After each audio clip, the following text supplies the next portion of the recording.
Okay. All right. You're listening to Good is in the Details. I'm Gwendolyn Dolsky. Wait, did you press record? You did press record. I'm sorry. Do it again.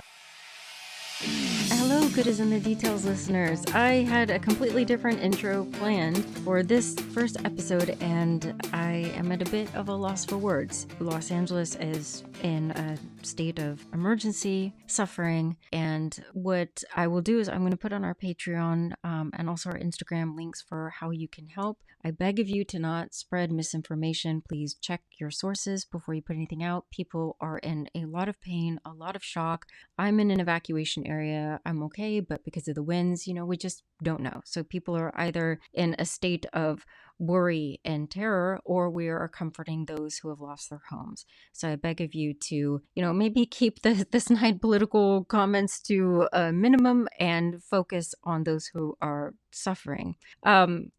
This is not how I expect to start out 2025. But what I do have in store for you is just a few behind the scene clips, continuation of a conversation I had with Megan May Miami, which was kind of cool, talking about philosophy, some clips from some of our favorite episodes. I'm going to link all of the authors in the show notes. And I also would encourage you to go to our Patreon, patreon.com/goodisinthedetails. It is one of the ways we are able to keep the show going. We started in 2019 and here we are 2025. So thank you for all of the DMs. Thank you for all of the reviews. Thank you for our patrons on patreon.com. We just appreciate you so we can continue making this educational content. I also recently did an interview with a podcast on digital trailblazers that was all about podcasting for business. So if any of you are interested in creating a podcast for your business, I will link that interview and also the online course that I created. Okay, this is a bit of a sobering way to start out 2025. Much love to all of you. Just this podcast that Rudy and I do is an absolute joy. It's a treasure. We love it. We love hearing from you. Thank you for all the support. Do I have your permission to record you for Good is in the Details? Yes, you do. Robert, and do we have permission to record you for Good is in the Details? Yes, you do. Wants to say hello. Well, now that we're recording...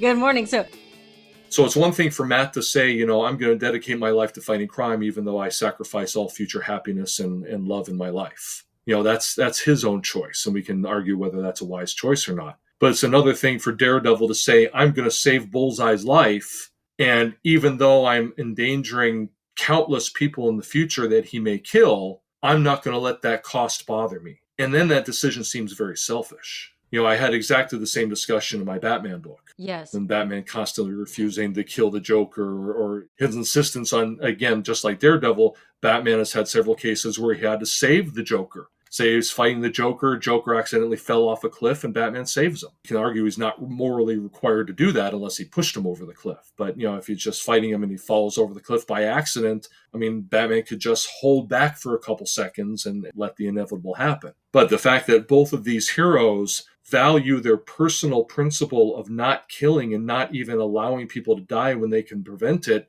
above all the possible costs that they're allowing to happen to other people in the future, that definitely gives the threshold deontology concept a lot more credence. Because it's not just about rationalizing your decisions. That, I'll break this rule this once because the cost would be really high. If it's a cost to yourself, that's not really a valid argument. But if it's a cost to somebody else that isn't responsible for upholding your principle, that's a different matter entirely. What would you say philosophy is, or what that's like being a professor? I always say that philosophy is problem solving for things that don't occupy space. So, for example, like if I hold up my water bottle and we're going to have a conversation about it, we can use the five senses to discern that the water bottle is here. It's really an uninteresting conversation. But if we want to have a conversation about what is beauty, well, that doesn't occupy space. Or what is justice? Or what is the meaning of life? Like, I can't reach out and touch those things like I can the water bottle. And so when we have a conversation about it, we're not using our senses. We're really using our capacity for imagination, thinking, dreaming, like you said, goal setting. And so in the broad scope of things, philosophy means love of wisdom. Philosophia means love of wisdom. And so that's a big ballpark where we talk about these ideas. And I would say the meaning of life, what I would put in there, I think it is something that we have some guidelines from some of the greatest thinkers that are from different areas of the world in different times. But something that they all have in common is that there's this notion of goodness where you learn about yourself through reflection and also through others. So, community and dialogue with others. And that those are the things that really help you grow. And so, the meaning of life has to do with personal excellence and growth. So I can't tell somebody else, you need to do well in math or you need to do well in sports, and that's the meaning of your life. Like, they have to become in tune with what it is that keeps them going and flourish. And sometimes my students will ask me, well, what if somebody's a serial killer and that's their Oh my goodness. And I say, okay, so here's some of the here's some of the parameters of it, is that all the greatest thinkers in history have said that excellence has something to do with the flourishing of the mind and something that's uniquely human that your pets can't do. So, like, animals are perfectly good at killing. What makes a human being distinct is that capacity for love, empathy, and rational thinking. So whenever you're in that realm, be it in the arts or the sciences, you are actually seeking out your purpose and your imprint in life. What do you think about that? I love that. I love that. So, what was I going to say? There was something that I was going to say about that. I love it, but I was going to say, oh my gosh, is that a Socrates? Is that Socrates? Are those philosophers? So when you were saying that, I was thinking of the different people that were coming to mind. And are these philosophers? Is it like Aristotle and Socrates and I'm heavily Marcus Aurelius? Am I in the right direction? Okay. Yes, you are. I'm heavily influenced by all of those thinkers. I mean, I noticed in teaching philosophy, I'll do different areas of philosophy. And I always come back to that question of, what is this telling us about what it means to live life well? And then that's kind of how the podcast was born. I am able to interview people with different backgrounds, not just in academic philosophy, but people in film, people in business, people in medicine, to kind of come to these underscoring ideas of, what does it mean to enjoy your life? Like, how is what you're doing participating in building and creating a world that is unique and good? Wow, that is beautiful. So that's why even with the questions of like swimwear, I'm like, I love that there's a conversation. Oh, excuse me, just one second. I love that there's a conversation about.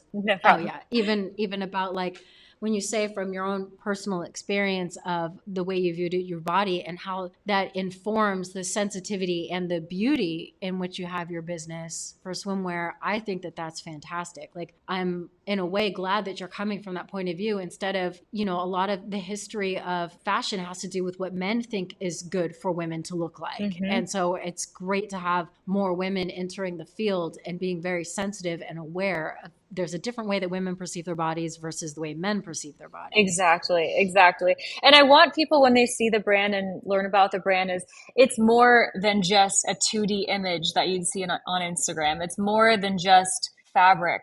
To me, I want to create a community. I want to create a culture around this of self-love. And as much as it is talked about today, I still don't think people accept themselves enough and love themselves enough. So I just hope that I am another drop in the ocean, is not the right word that I want to use, but I just hope I am just one more person that is speaking love and light into their lives. And maybe if they hear one person say it, hopefully it'll speak to them. Well, and think about it. I mean, what you're describing is also the way that we forget the kind of latent patriarchy in our workplace. For years, right? The idea of taking maternal leave or paternal leave or whatever, right? This idea that going to start a family, having children, is something that is a detriment to one's career or professional life. Well, that's a deeply patriarchal sentiment, because it means, well, then the dudes who don't physically have to be involved in that practice actually can stay at the office and then get the promotions, get the raises, move forward faster. But what if we started, and I think there's been some, healthy moves in this direction. What if we started saying, but wait a minute, why is it we're allowing our existence to be narrated in terms of work hours? Like, I mean, and this again, I'm a phenomenologist, so I'm fascinated by the words we use and what it says about ourselves, what work it does in our lives. Like, how many times have we said, oh, I can only do that when I'm free, when I have free time, as if the rest of my time is not also mine? Think about how we orient ourselves towards vacation, and how many people that we probably all know who lived for 50 years so that they could then retire and finally go fishing or be with their family or move or whatever. And then something tragic occurs such that then they passed away right after retirement and never got to actually live into the self that they hoped to become once they finished working. And I am not opposed to work. I love writing. I love researching. I love teaching. I love doing the things that I'm blessed to be able to do. But and for what it's worth, I worked construction all the way through high school and college to pay for college and grad school. Whatever work looks like, I'm a fan of us being invested in doing things that need done for human society. Where I get nervous is we start tearing out as selves who matter because we've done more relative to that work. And like, when you and I could talk horror stories all day long about the people who think that they are just the best because they've published 7 books and you've only published 1. And the kind of patronizing tone of, oh, well, but I mean, I'm sure you've done some other things, right? It's as if this is the standard by which value is assessed. And what I want to suggest is, look, I don't want people to find ways to say the goal is not to work. I want people to find ways to say that agency does not have to be sacrificed in the name of work. I love this because I really, your work is so eye-opening for me. I had never really considered how envy is only possible when you're perceiving the person is of a similar level as you, or they're in the same range. So you can't be envious of somebody who is way outside of your orbit, and you won't be envious of somebody who is you perceive to not be anywhere near your orbit or beneath you. So envy is only possible if it's somebody who has some sort of a similar framework or position, and then they've achieved something and you're thinking that could be me. Right.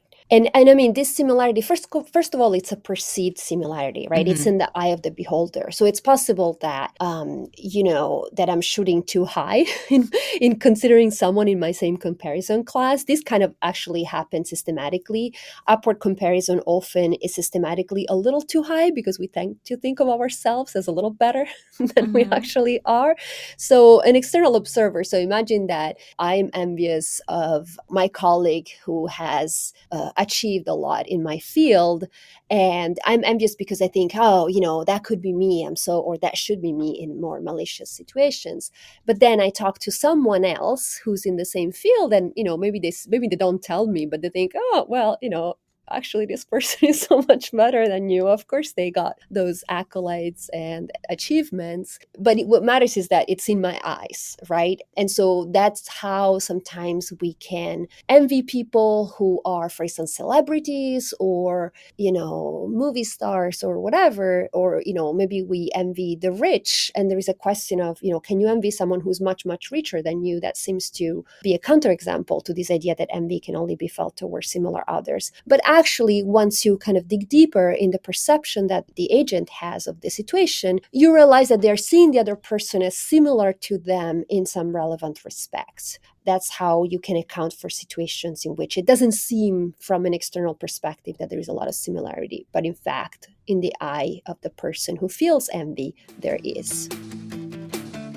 Robert, oh my goodness, I love your book. I love it. And thanks so much. I'm so glad that we connected. I can't even tell you, this was an absolute joy to read. It is. Gwen, why don't we, the first question that we should ask is, Robert, who are you? Why are you here? And we can't wait to talk about your book, but we know who you are, but the audience doesn't. Okay. For those who don't know me, I'm Batman. No, actually, my name is Robert. Thank you. Thank you. Very good. I've always wanted to say that. How to identify a con?